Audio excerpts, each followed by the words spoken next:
Hello and welcome. I'm Leigh-Ann Gerrans and you're watching W News Extra, broadcasting live from the Arabiya studios. These are our top stories.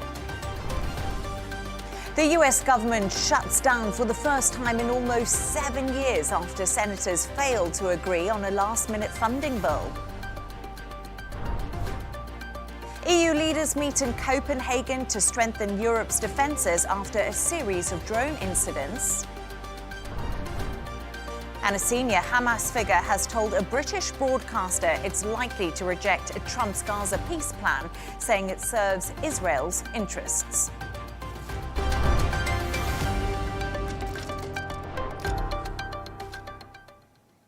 Now, the US government has shut down for the first time in almost 7 years after senators failed to agree on a last-minute funding bill over healthcare spending. Democratic leaders Hakeem Jeffries and Chuck Schumer are placing the blame on the president and Republicans.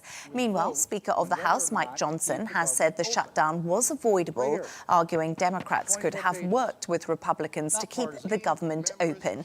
Here's more of what he had to say. The simple truth is Democrats in Congress have dragged our country into another reckless shutdown to satisfy their far-left base. That is the truth. Whether or not the government remains open or reopens is entirely up to them. There's still time for Democrats to pass this clean bipartisan bill that's sitting before them, and we encourage our Democrat colleagues to do that. I certainly pray they'll come to their senses soon and do the right and responsible thing.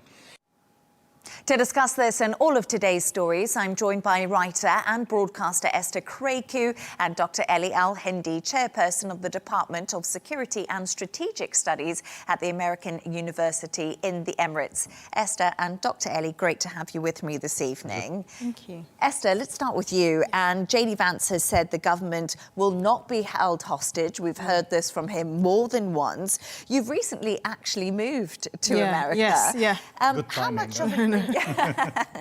much of an impact will the squabble between the Democrats and the Republicans have on essential government services? Well, not immediately, but they will start to feel the pinch. I mean, you're seeing thousands of government employees being furloughed. Some are working, essential workers are working without pay. But really, it's interesting to see the priorities of the Trump administration. So far as ICE and the military are fine and well-funded, I think that the Trump administration is quite happy. And what you're seeing in this classic Mexican standoff, which is what it's turned into, is that the one with more to lose caves.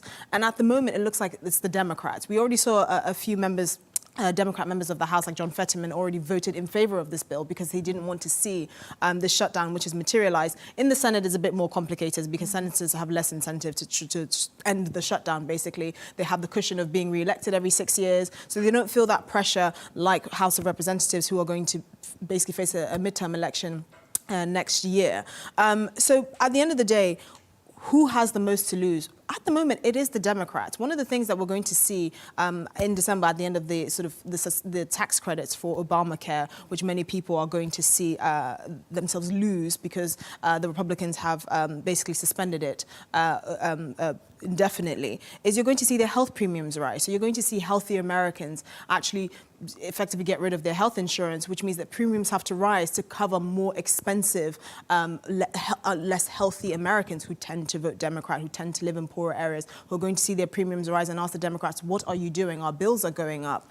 So unfortunately, you know, the markets have been quite calm, again, playing into Trump's favor because they haven't rioted like the Democrats are hoping.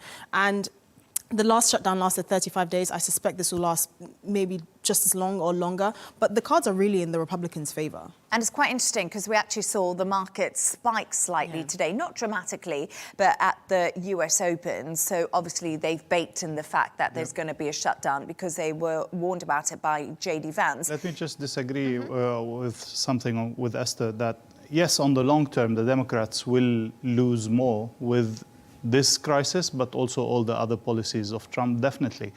But we have to also understand that the government cannot afford to have a shutdown for long term. So the administration itself will also be under pressure.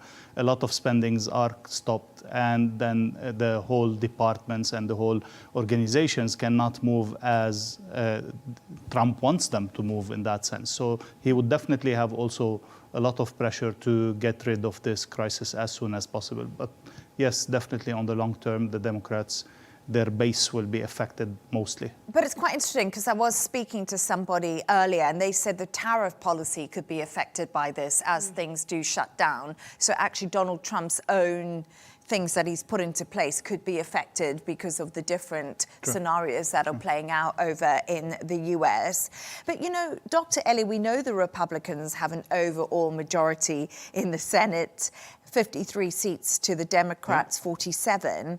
But, you know, this vote was so close. Are we likely to see a solution? Because you mentioned the 35-day shutdown we saw in Trump's first term back between 2018 and 2019. Yeah, and I wonder, J.D. Vance said he doesn't think it's going to take long, but I mean, how long is a piece of string? Well, in the Senate, just to clarify that, yes, the Republicans have a 53 majority out of 100, but the voting for such a bill needs a 60 votes. So yes, the Democrats do have a leverage and they can hold this back until they get something in return. Now, when we say Democrats, when we say Republicans, there's always a way of attracting few people with different incentives as things happen in the US, bargaining around any bills usually. So he might be able to get, 4 or 5 Democrats with pleasing them with things that they need in their constituency, in their states, in that sense.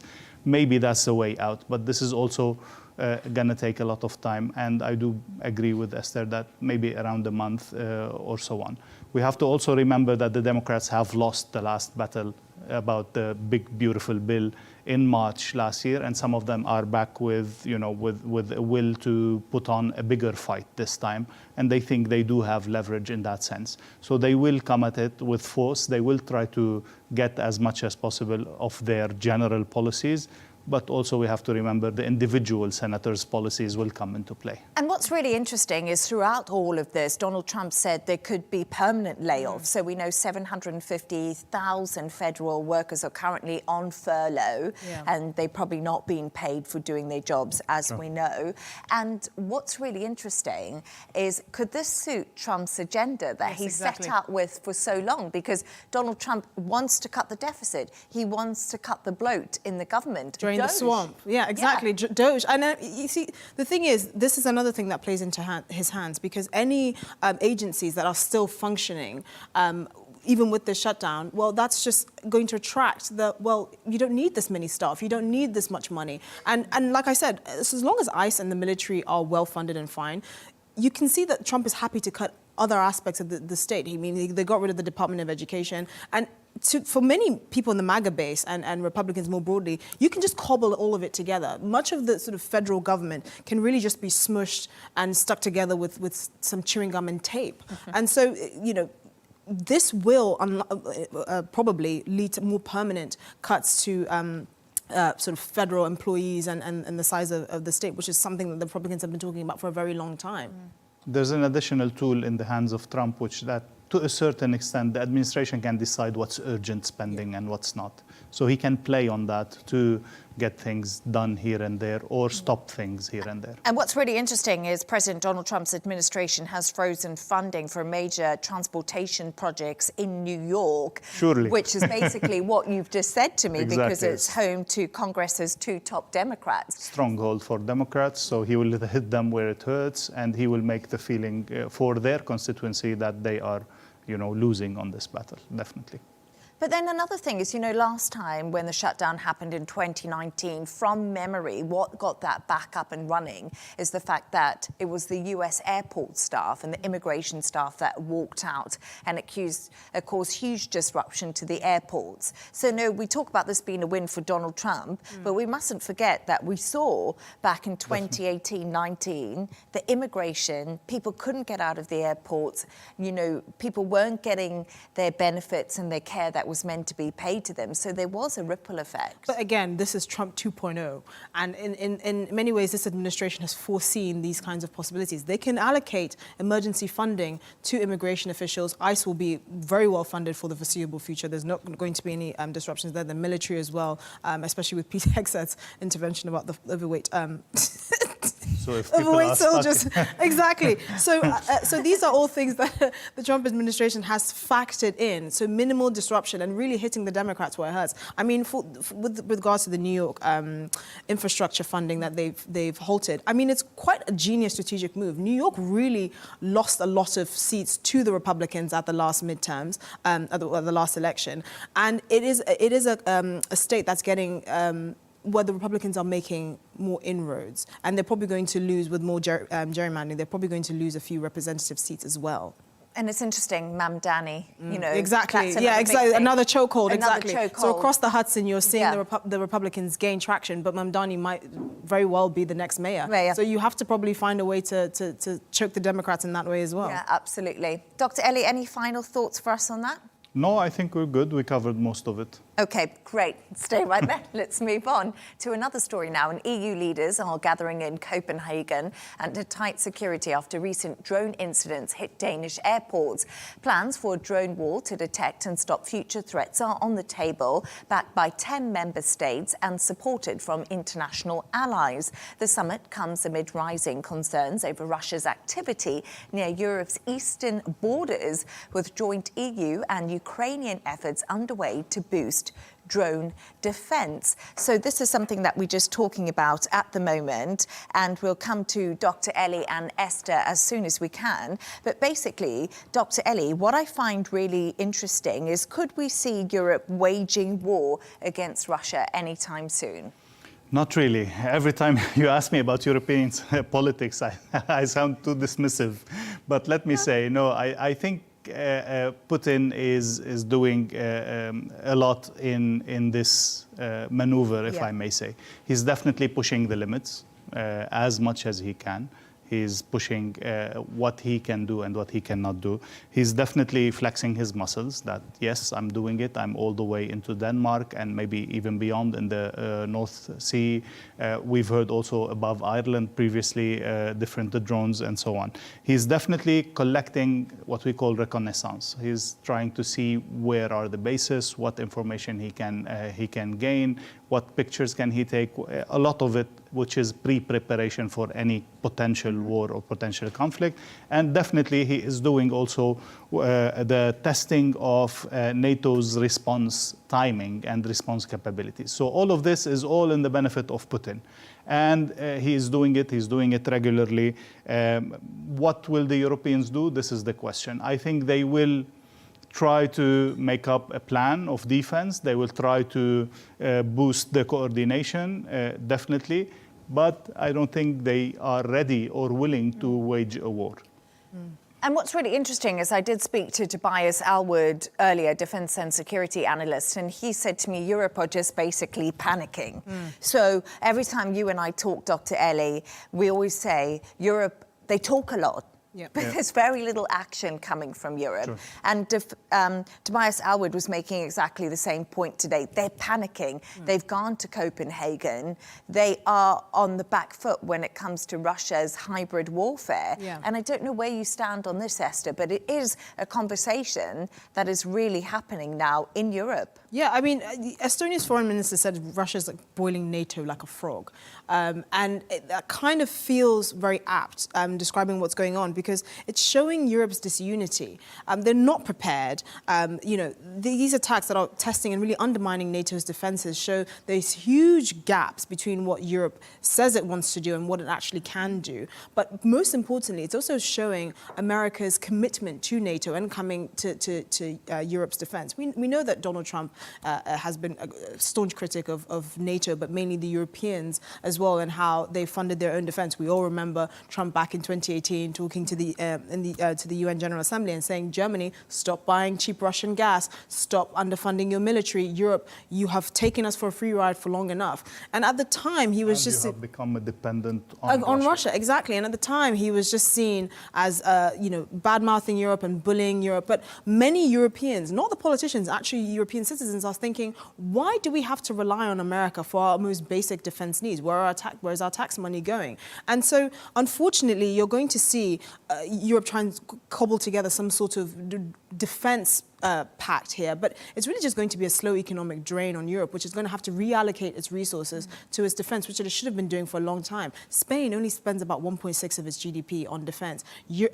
Britain, France, Germany, the three largest armies in militaries in Europe, have also underspent on the defense forces for a very long time. And it's actually Poland which spends the most on Exactly. defense, which people will be surprised by. But of course, they border Russia. Because they are the most panicked. And they are the most panicked. Yeah, absolutely. They have to deal with Belarus as well. And Belarus. But what I find quite fascinating is we're talking about counter-drone technology, and it is expensive, Dr. Elie. And, you know, we did see NATO members scramble certain aircraft when there were these drone incursions and when Russia also tested the limits with their own aircraft. So we're at this real dangerous point at the moment, but once again, it will just cost a fortune, and the fact is drones are cheap to make. So what's the answer to this? This is what we've seen in Ukraine, this is what we've seen in the Israel conflict, this is what we've seen in so many places. Drones are so cheap to make and so difficult to shoot down. They can go around radars, they can go around defense missiles and so on. And then you cannot shoot a drone that costs $50,000 with a missile that costs $1 million. Yeah. And you cannot fly the jets all the time and so on. Definitely, there are new technologies that are being developed by the British and also, again, took by the Israelis and developed further, which is a kind of a laser technology that costs really almost nothing when perfected. And it could create that kind of a wall, defense wall against drones. Now, we also have to remember that Putin has flown also jets in some places or around Lithuania, the Baltic states, and so on. So this is a completely different danger. You also spoke about the different layers of sabotage, of cybersecurity. So all of these threats need different tactics, different defense mechanisms, and all of these are definitely costly. But what's interesting is also in my earliest chat with Tobias, I'm going to reference him because he said really good things to me. He also said to me, Europe's just been such a soft touch when it comes to Russia. Exactly. They've just not really done very much, which they should have done. Okay, Russia's having a hybrid warfare, like you mentioned, sabotage of cables, cyber attacks, disruption at the airports. But Europe are just like, oh, we'll see how it goes. Yeah. I mean, Donald Trump said NATO members should shoot down Russian drone interference. I don't know. Is that the answer now? Get more aggressive with Russia? Absolutely, and have a zero tolerance to the Russian Air Force acting with impunity, which they have been doing for years, even before the Ukraine war. You know, they regularly turn off transponders. They don't communicate with air traffic control. They don't submit flight plans. You know, whenever they incur into NATO airspace, you know, Putin will say it was pilot error, for example, just on their way to Kaliningrad. It's just not acceptable. And actually, a Polish minister said, we will shoot down any more incursions from the Russians and do not complain to us about it because this is the position that we're taking. And Europe more broadly has to take that position. Poland just passed a law that they can actually shoot down Russian aircraft without consulting with NATO because before that was what they had to do to be able to intercept them. And they're saying, no, every man for themselves. We're not going to tolerate that any longer. And I think Europe should more broadly take that stance because, you know, today it's drones, tomorrow it's something else. And I think the fact that the Russian Air Force has been able to act with such impunity within European airspace has allowed them to get brazen enough to do this. If we compare military powers, there's no way of comparison. Definitely the EU, along with NATO, has a much upper hand in terms of military and conventional weapons and all kinds of weapons. The question is, are you willing to use this force? All the force without the will to use it is nothing. And the opposite, having a small force but willing to use it will make a huge difference. If they do shoot down, they need to be ready for a full-scale war. Are they ready psychologically, economically, politically for such a full-scale war? If yes, they are on the upper hand. They can definitely put limits to Putin. And I think Putin will stop his escalations if he sees a serious action by the EU. And then again, how much Trump is really believing in the NATO defense of Europe and the Article 5 that is any attack on any NATO country will trigger a US engagement directly. Is Trump willing to do that? And if not, are the Europeans willing to go to war without the US? The question so far is no. And it's one of those questions that is almost impossible to answer because we've been asking it for a long time. But thank you so much for your thoughts on that. Let's move on to another story now. Greta Thunberg's aid flotilla on its way to Gaza has reportedly been aggressively circled by an Israeli warship. That's according to the global Sunward Flotilla, which also called the actions reckless. Meanwhile, a senior Hamas figure has told a British broadcaster it's likely to reject Trump's Gaza peace plan, saying it serves Israel's interests. That's after Trump said Hamas had 3 or 4 days to respond to his plan or face destruction by Israel. Dr. Elie, let's start with you, because right now, let's just say the date for Hamas to replies kind of loose, but if we look at what Donald Trump says, it's 1 day for them to respond to this peace plan. The mood music right now, all the smoke signals we're getting is Hamas is going to reject this. I don't know what your thoughts are on that. Well, if we look through the 20 points, 20, 21 points, whatever, they are not much different than what Biden suggested a year ago. Again, the solutions are not magical, and it's not going to reinvent the wheel. The solutions are there. The only way out of the war is clear. And in that sense, it is completely to the disadvantage of Hamas. Hamas will need to actually accept to sign a full surrender. And the only reason to do that, if they are willing to save Palestinian lives from further destruction and further killing. Are they willing to do that? So far, they have not shown that they are willing to do that sacrifice, if I may say. But then again, we have to, yes, I agree that this deal is almost completely adopting all the points that Israel wanted of that war altogether. And it is even pushing out the Palestinian Authority from a future rule of Gaza or the day after of Gaza. Surprisingly enough, not surprisingly enough, I guess we know why the Arab countries and the mediator countries are in favor of this deal, because their main concern is to stop the killing and to save the lives and to find a way into the day after. Only for that they are willing to support it, and they are putting a lot of pressure on Hamas. If Hamas refuses, as we are seeing the signs, it's going to be full chaos, full-on war for another months or maybe a year to come. So do you think that Hamas could possibly come back and say, right, we've accepted the proposal in some respect, but we want changes to be made? Is that a possibility? Definitely. But we here also need to note that maybe we're still yet to discover exactly what happened, but it seems that even Netanyahu changed some wording after the paper was shared with the Arab leaders. So if this actually happened, this will definitely give an excuse to Hamas to change or suggest changes on its own side. But then again, we're stuck in that duality of, mutual rejection. And then every party will say, oh, I agree on 99%, but that 1%, I completely put it as a red line. And the other side will say the same, and the deal will collapse one more time, and the killing will continue. Esther, I don't know what your thoughts on it, but Israel have clearly said if Hamas don't accept this, and Donald Trump also said Israel can basically finish the job. So Hamas are in a pretty difficult situation. Yeah, but I think it's important to remember we're not talking about rational actors here. These are complete ideologues. I mean, exactly. the sacrifice of thousands of innocent people should have been incentive enough on October 8th.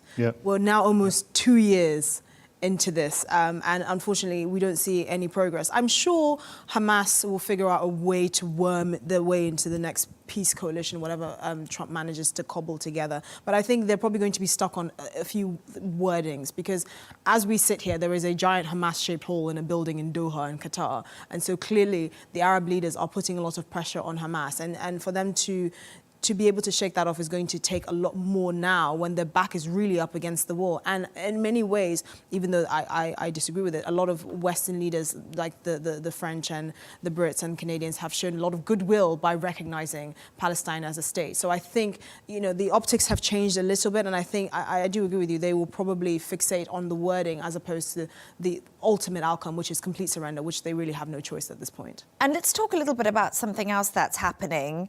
Apparently, we're just getting reports right now, and it is that Israeli warships have intercepted Greta Thunberg's Gaza flotilla. Our cameras are offline and vessels have been boarded, says Gaza Aid Flotilla. So that's reports from them themselves, Esther.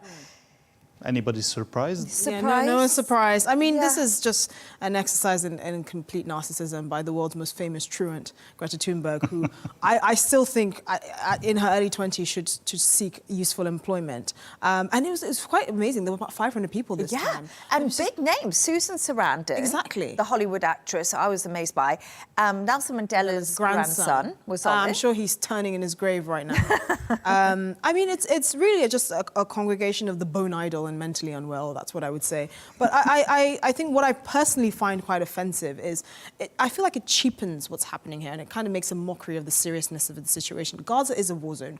Thousands of people have died. You know, hundreds of people died during the October 7th attacks. For Greta Thunberg to treat this as part of her giant omni-cause and trivialize it by doing this, which can only be described as a complete narcissism, I think is quite offensive. I mean, this is someone who a year ago was shouting at a rally, no climate justice on occupied land. I mean, it's utterly ludicrous. As if Gazans dying in their thousands are concerned with climate justice. Wouldn't you give her the benefit of the doubt of, you know, putting some attention and highlighting? Absolutely not, because she doesn't know what she's talking about. Before this, she couldn't find Gaza on a map. I mean, I think that's reasonable to say. I probably would agree with that in some respects, but also, if we have a look, I do agree that she's obviously raising Awareness, at least. Of course. Maybe. I don't think anyone on this planet was unaware of what was going on there. No, that is true, but the aid blockade... It's funny in the me sea, they might defending have Greta, But my big question to you is, we talk about this flotilla. It's a big flotilla. It's not just one boat we're talking about. It's 500 people. It's significant. And we've seen Italy and Spain. They've had warships basically guiding this flotilla. This must have cost a fortune. Cost a fortune Absolute to fortune. prepare, to equip, but also for the armies and the countries that we're supporting. It seems Italy has stopped that starting this evening. But I did just hear something in my ear. It might have to be repeated to me, but apparently Italy want a day off to strike over what's happened. I think what I've read is that they will stop supporting and protecting that flotilla. First, because it's coming into the Israeli national waters or close to that. And then because, yes, it's becoming too expensive and with no avail, with no significant outcome coming out of it. Of resources. I mean, to what? To just guard a giant fishing boat.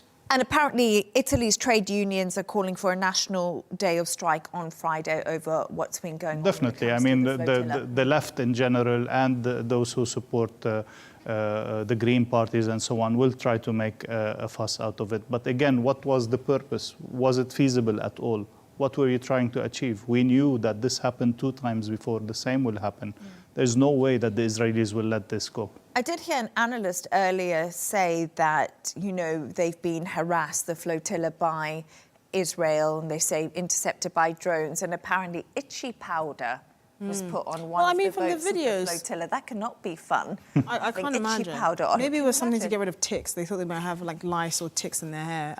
If you see Greta, you wouldn't assume she showered in a while. But also, it's from the video that the IDF shared, they gave them sandwiches and like drinks. So I think Itchy powder. Yeah. Well, yeah, maybe. But I think when they were escorted to the port in Hebron, they were given snacks. So they look fairly comfortable. The promise is that this time they will detain them. They will not just put her on a plane. But then again, we have French lawmakers, we have famous figures, as you said. So politicians, famous it's figures. going to be tricky on that part, but definitely Israel will not let them through. It's let's see what happens, but I do hope they're all safe regardless of the conversation. Stay right there as we move on to another story now. And how's your handwriting? And does it even matter in a world of phones, tablets, and maybe even laptops? Well, it does for doctors in India, where a High Court has said a legible medical prescription can make the difference between life and death. A court in Punjab has now asked the government to include handwriting lessons in the medical school curriculum, as well as setting out a 2-year rollout plan for digital prescriptions. Esther, that was a good point. How important really is handwriting in 2025? I think it is still important. I do feel a bit sorry, though, that sort of poor, illegible handwriting has become a meme exclusively for the medical community. Yeah. I mean, we don't complain about plumbers having bad handwriting, but we just expect now for doctors to have terrible handwriting. And I remember growing up, it was a really fundamental part of the curriculum. If teachers can't read what you're writing, you're not going to get graded on it. And I think people assume that everything can be typed up on a laptop. I think what this really highlights is actually wealth difference, yes, and actually real poverty, because the real issue here is many hospitals in more urban developed parts of India don't have this problem because they print out prescriptions, so they've never had to encounter this. But you have doctors in these overpopulated, really busy public hospitals in more rural, densely populated, underfunded, under-resourced parts of India that are saying, listen, we don't have the time to have pretty handwriting. We just need to get these prescriptions out so we can see as many patients as possible. But of course, if the pharmacist can't read the prescription, it's very useless. So I think it is important to highlight that, you know, decent handwriting and good penmanship is still important. And I think parents should think twice about shoving an iPad in their children's faces. Maybe we'd get them to write a few notes or a little story or something, because it is still important. Because I always thought if you had your spelling lessons on a Friday, you had to write out your spelling. But Dr. Elie, you, of course, you work at a university. What do you think about students' handwriting? Would you look at them and be like, oh, I really judge them? Or do they Well, even nothing write like a what lot? we saw now. This is beyond, but definitely still a part of our work at uni involves handwriting, be it exercises in class, be it exams and so on. Not everything is on electronics and on through emails and different stuff. So definitely we do suffer from bad handwriting by students, and sometimes it's simply incomprehensible, and you cannot even grade something like that. And funny story, I was telling you that at a certain time I actually had to call in the student and tell him, please read to me what you have written, because I have absolutely no... And it was a good answer, but he simply couldn't write it properly.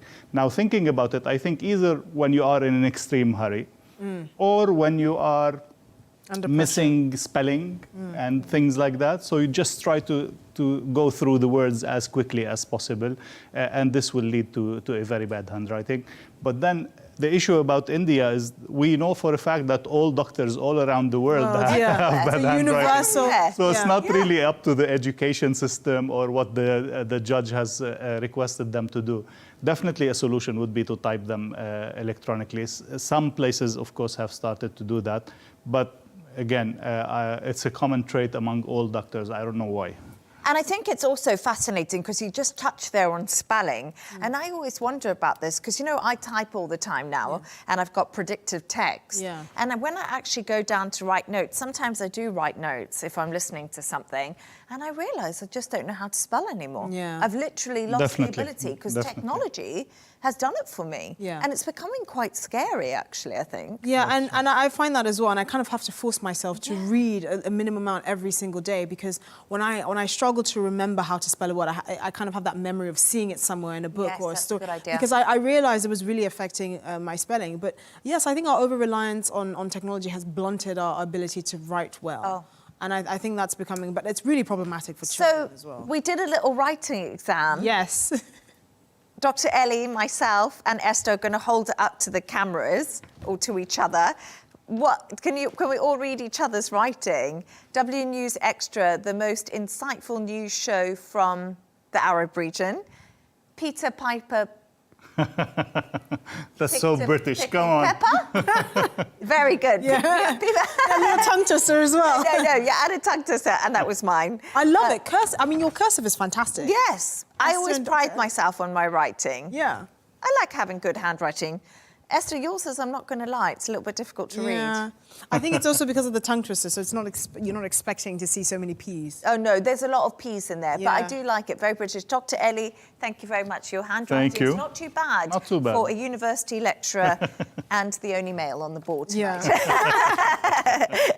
We'll move on from that. And it's that time of the show where Elie and Esther have chosen two of their quirkiest stories of the day.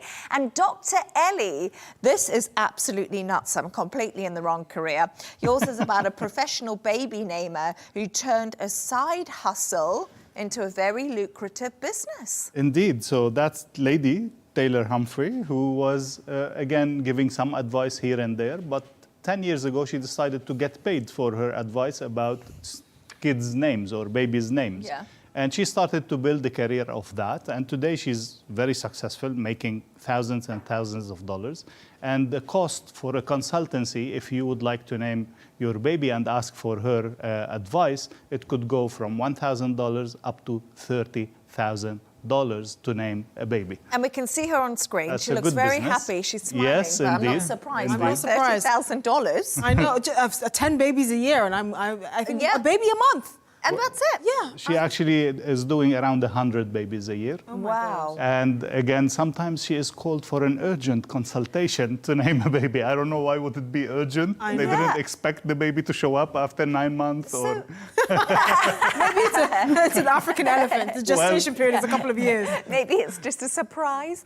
But Dr. Elie, so what happens here? So she'll come up with a name, but even if you don't use that name that she gives, because you know, definitely, sometimes I always you're hear paying for these- the consultation. So basically, because sometimes I hear people say, oh, we have a baby, and I looked at it and it didn't look like the name I had in my mind. Another name came to mind. So they'll pay $30,000, they'll choose a name. Yes. They still have to pay that even if they don't use the name. Yes, of course. It's a consultation fees, and she gets paid anyway. Now, of course, for the $30,000, to be fair to her, she does a whole family background check. She goes through the names of the family, and she gives many suggestions and so on. But $30,000 for me is too much for anybody to pay. I think it's worth it. I'd rather go to, yeah. I mean, I've seen Elon Musk's children's names. I think it's worth it. Yeah. Creative. Yeah, I mean, there's Tim Morrow. His daughter's called Two, so her name is Tomorrow. Gwyneth Paltrow, Apple. I mean, come on. Yeah. And Elon Musk, what is it? X something? No. That's a difficult one. But Northwest. I mean, that is obscene. what about Brooklyn? I don't know. I think. Brooklyn Beckham. There's a lot of city names. Yeah, like Paris? in India. is Paris, common. Sydney. Yeah, exactly. There's a lot Sydney. of those. But I think that there should be limits because it's getting out of hand. The funny thing about names, like from a context like the Lebanese background, Yes. many times it would be a mistake in the spelling by the mayor who does the writing, and then the name would be completely different on papers than what the name actually is, just because he missed a point, a dot or something like that, and the person would be stuck with two names. Or sometimes if the person is named after their grandfather, like it is the tradition in the Yes. Arab world, then the name is too old and too traditional. So the person just picks up another name and he goes by that other name, and it's completely different than the But I what's on always think papers. your name sort of defines you, don't you? Yeah, So I exactly. think It's it's so quite important. important to have a good name. Not important enough to pay $30,000. Now, Esther, your story is one that I must admit, I've been on it all week, following the story. I've been loving this story. Yeah. And it's about You the- love these kinds of stories, don't you? Yeah, I love it. Dr. Elie knows I'll be on everything. And it's the ongoing spat between the author J.K. Rowling and the actress Emma Watson. Yes. So Emma Watson was on a podcast, Diary of a CEO, talking about a manner of things. I mean, I don't really look at her as a sage or I don't go for advice on anything. But she was talking about how she still loves J.K. Rowling and wouldn't want her to be cancelled. And I think J.K. Rowling's response to that was the most spectacularly written response I've ever seen. I mean, she started off by saying, obviously, no actor that has worked with her or been a part of the world that she created owes her allegiance or owes her opinions. That's not the problem. It's the fact that she, Emma Watson and Daniel Radcliffe in particular, have been on these sort of 4 or 5 year campaign to basically insult and publicly humiliate J.K. Rowling because they disagree with her stance on trans issues and gender ideology. And I think for me, what I found the most scathing was the fact that she said Emma Watson is ignorant of her own ignorance, and then went on to list the realities of women that weren't millionaires at 14, that didn't have the kinds of privileges that she has, and what her advocacy has meant for them in real life. And I thought she just hit the nail on the head, because when you tell celebrities about their own privilege, it's almost like you're speaking a different language, like, oh, but I'm a woman, I get it. And I just, no, but you don't get it. You will never understand what it's like to not be shrouded in privilege. But what I also think about this whole story is J.K. Rowling's obviously extremely talented. She wrote So the you Harry... don't pick a fight with when a such talented writer, creative exactly. creator. Exactly. But it's not just that. It's also, have we come to the stage in the world where we just cannot have our own opinions and not be attacked for it? And that's what made me sad about this whole story? She gave Hermione Granger, who was Emma Watson, you know, her part to play, her career in the Harry Potter books. And she might have a different view to you, but don't publicly shame her. Especially when you have her number. You have her number and you couldn't at any point reach out to have this conversation in private. And I think that's what I found the most egregious. I know, and I feel the same about Daniel Radcliffe, who was obviously Harry Potter too. And I don't know, Dr. Elie, what you think, but... I haven't seen Harry Potter at all. Me neither. I'm one of these people. Oh. But I still know Emma Watson. Yes. So, and I've seen other movies. So I don't think she owes all her career to Rowling. But still, the kind of approach and the kind of disrespect, I would definitely stand with Rowling in that conflict. Yeah, and I just find it really sad that we can't have opposing views but still be good friends and appreciate those lines. This is the most unfortunate thing we're living. Try to cancel people. Exactly. But it also just shows how fake Hollywood is. I mean, she decided to go on a podcast to declare her undying love for a woman that at the 2022 BAFTA, she was happy to stand on stage and insult. And not only that, J.K. Rowling revealed she gave her a handwritten note. Oh, yes. And then in the end, she said, I'm sorry for everything you're going through, after basically insulting her on that note as well. So it just shows the vacuousness and the vanity in Hollywood. She's clearly just doing a PR press tour. To elevate her own profile. And she just threw in a line that I'm not going to cancel her, as if the thing that J.K. Rowling has been standing for doesn't have wider implications for literally half the population. And I also find it really interesting, the fact that, you know, sometimes Hollywood goes along with whatever is in favour at that time. Exactly. So maybe she's trying to slightly change her stance because Hollywood and the US is changing its political values. But your opinions are always welcome on the show. Thank you. And you're still all my friends. Thanks to our guests. For today, it was great to have them on, writer and broadcaster Esther Krakue and Dr. Elie Hindy, chairperson of the Department of Security and Strategic Studies at the American University in the Emirates. And that's all from us on W News Extra. Don't forget to subscribe to our YouTube channel and, of course, follow us on XGNT with Tom Burgess-Watson is coming up next. Goodbye and thank you.